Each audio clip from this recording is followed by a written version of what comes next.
first movie, Back to the Future Part 2, is absolutely crammed with subtle details. This is the kind of movie that was made to be rewatched, and rewatch it we have for decades now. As such, poring over behind the scenes footage, looking at interviews with the cast and crew, and seeing what the fine folks on our movie details have picked out over the years, there are plenty of things to sink your teeth into that you might not have noticed on the 3rd, 4th, or 10th rewatch. With that in mind then, I'm Josh from WhatCulture.com, and these are 20 things you probably missed in Back to the Future Part 2. Number 20, Jaws 19 is directed by Steven Spielberg's son, Max. At the start of the film, Marty travels back to 2015 with Doc and Jennifer and spies an ad for Jaws 19. While this gag is fairly obvious and does draw attention to itself, what you might not have noticed is the name of the director for the movie, which is Max Spielberg. Of course, it doesn't take a genius to deduce the fact that Max Spielberg is one of Steven Spielberg's own children, which is exactly the case. Max Spielberg is real, and he was born in 1985. So, by 2015, when this portion of the movie takes place, Max Spielberg would have been around 30 years old, which is just about the age his father was when he made the first Jaws. Number 19, the smoking required sign outside Biff's museum. Later in the movie, when Marty returns to 1985, it's clear that Biff has remade the entire country in his own image. There's even a Biff Tannen museum, which, in addition to featuring a creepy waxwork of him in the entrance window, has an especially tacky sign for those who wish to come inside. The sign says smoking required, which is an obvious joke in and of itself, but it gets funnier the longer you think about it because Biff is absolutely the type of dude who would insist on someone lighting up a cigarette when they enter one of his buildings. Number 18, the totally insane newspaper stories. After Marty prevents Marty Jr. from taking part in a robbery in 2015, the USA Today newspaper changes its contents to reflect the change in the time. However, the rest of the newspaper's wacky stories largely stay the same. And these fascinating blink and you'll miss them headlines include a gang of thumb bandits who are amputating hospital patients' thumbs, a man being killed by litter thrown from a hovering car, a Swiss terrorist sect threatening the US, Princess Diana becoming Queen Diana, the US having a female president, a baseball pitcher being suspended for using a bionic arm, and Jaws 19 being critically panned. For something that's only on screen for a handful of seconds, the attention to detail here is truly amazing. Number 17, Doc's shirt foreshadows the events of Part 3. Early on in the movie, we see Doc wearing a shirt with a white, blue, and yellow pattern design. The shirt, however, actually depicts cowboys on horseback chasing down a train, which is very clearly foreshadowing for the events of the Western-themed third film, where both horses and trains play a major part in the narrative. But the gag doesn't just end there. In fact, in Back to the Future Part 3, Doc actually uses this shirt as a bandana while performing a stick-up, though the material's design can only barely be made out through the reversed fabric covering Doc's face. Number 16, Rich Biff was inspired by Donald Trump. Now, it might seem hilariously obvious to us now rewatching this film, but who of us growing up watching Back to the Future Part 2 realised the connections between the alternate Biff and Donald Trump? In a 2015 interview, the film's screenwriter Bob Gale actually confirmed that the comparisons were more than deliberate, and he was supposed to be a reflection of how Donald Trump was at the time. Though Gale could have never anticipated the full extent of Trump's political bearing in recent years, the physical resemblance to even an 80s era Trump does speak for itself. Number 15, Roger Rabbit's cameo in the antique store. Shortly after Marty's run-in with Jaws 19 in 2015, he runs into an antique store where you can actually see a plushie of Roger Rabbit. Now, this is significant, of course, because the director of this movie, Robert Zemeckis, also directed Who Framed Roger Rabbit, and that film also starred Doc Brown himself, Christopher Lloyd. And just to put this into context, in a 5-year period, Robert Zemeckis made all 3 Back to the Future movies and Who Framed Roger Rabbit. That is an insane run of quality. Number 14, Marty Jr. and Griff have different eye colours to Marty Sr. and Biff.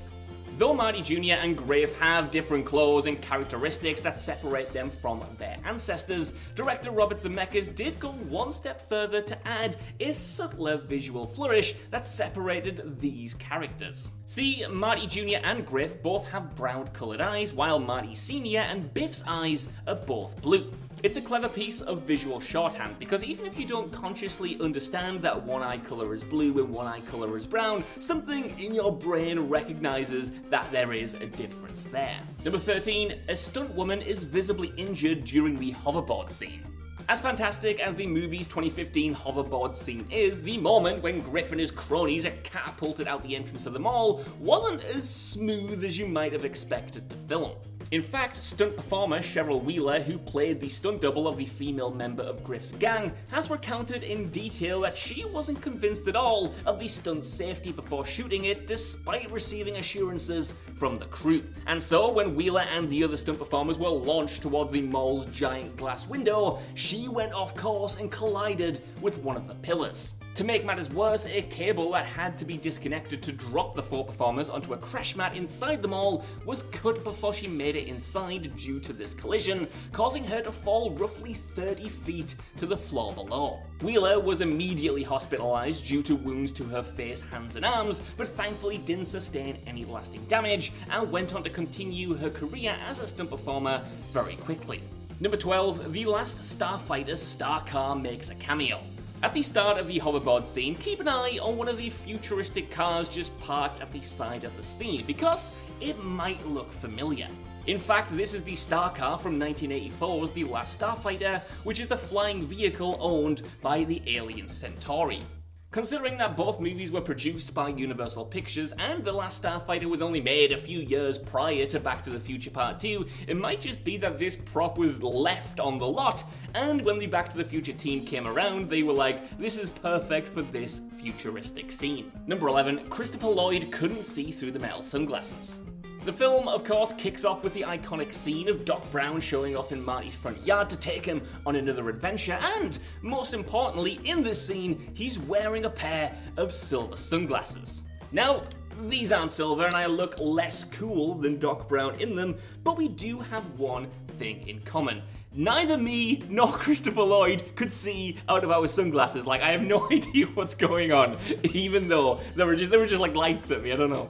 So yeah, that's right, hilariously, his sunglasses didn't even work. He couldn't see the sun, but also he couldn't see anything else in the scene either, and effectively had to act blind. And watching the scene with this in mind is totally hilarious. Lloyd clearly uses the DeLorean to steady himself while running towards Michael J. Fox, and his eye line doesn't even nearly match up with Fox's face. So yeah, knowing this will probably make you appreciate this scene even more. Number 10, Marty's daughter Marlene is played by Michael J. Fox.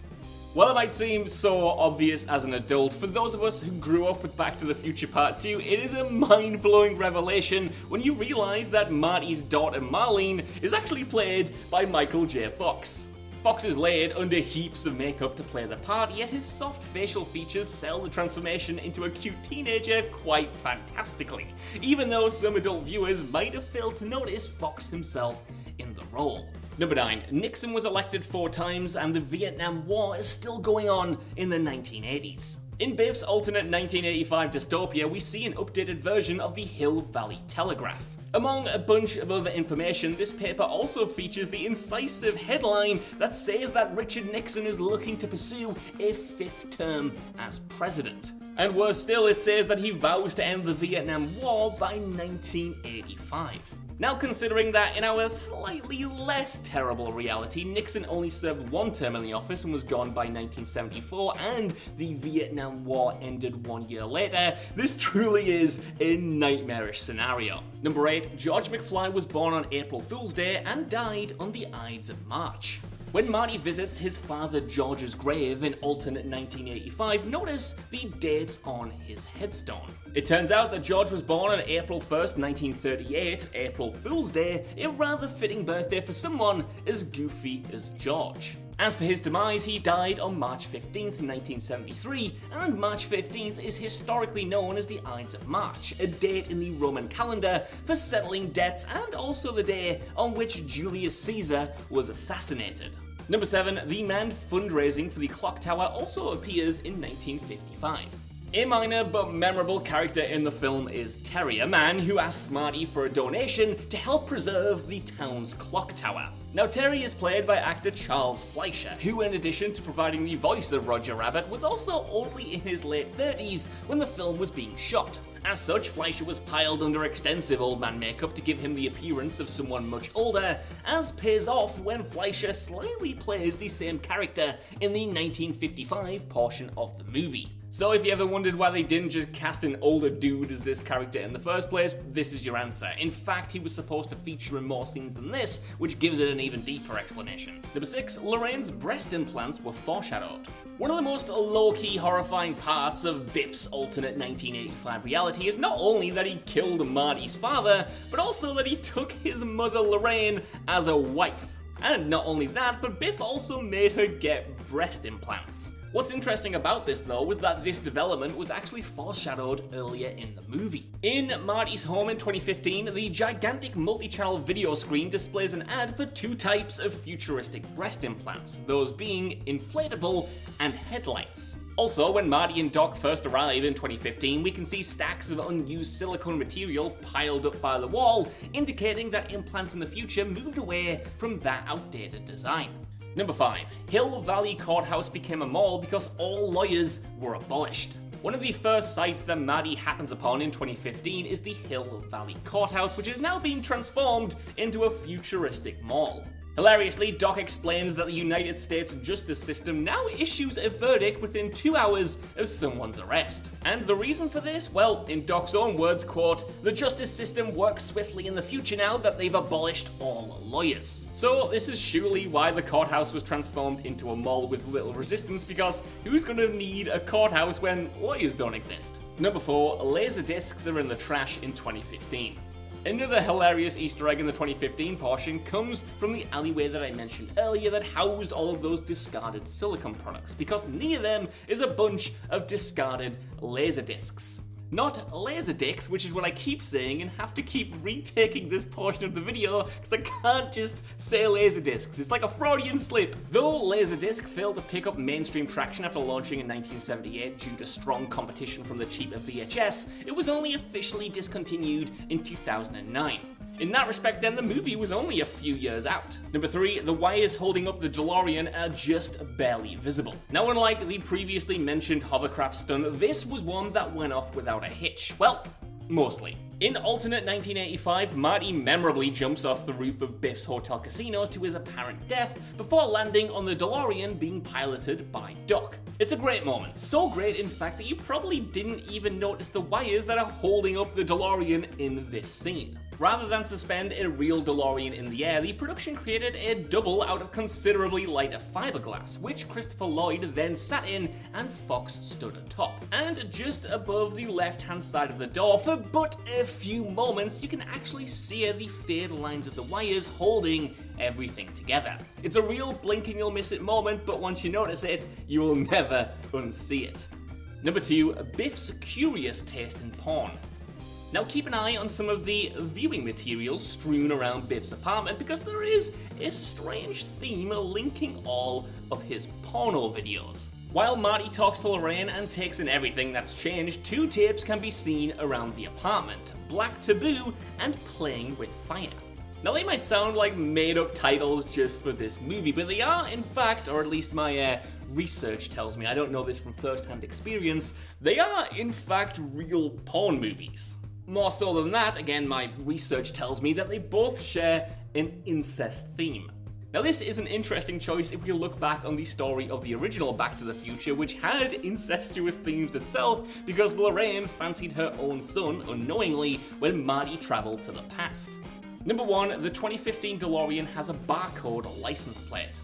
In the 2015 timeline, the DeLorean has a very identifiable yet easily missed license plate change. Instead of the usual string of numbers and letters, the plate now contains an identifying barcode. Now admittedly this was glimpsed in Back to the Future Part 1 as well, but it's still worth noting here because you see it a few more times in this sequel. So it's easy to assume that in this future, the authorities can just scan the barcode on the back of every car and glean all the information they need to know about that vehicle as well as the driver.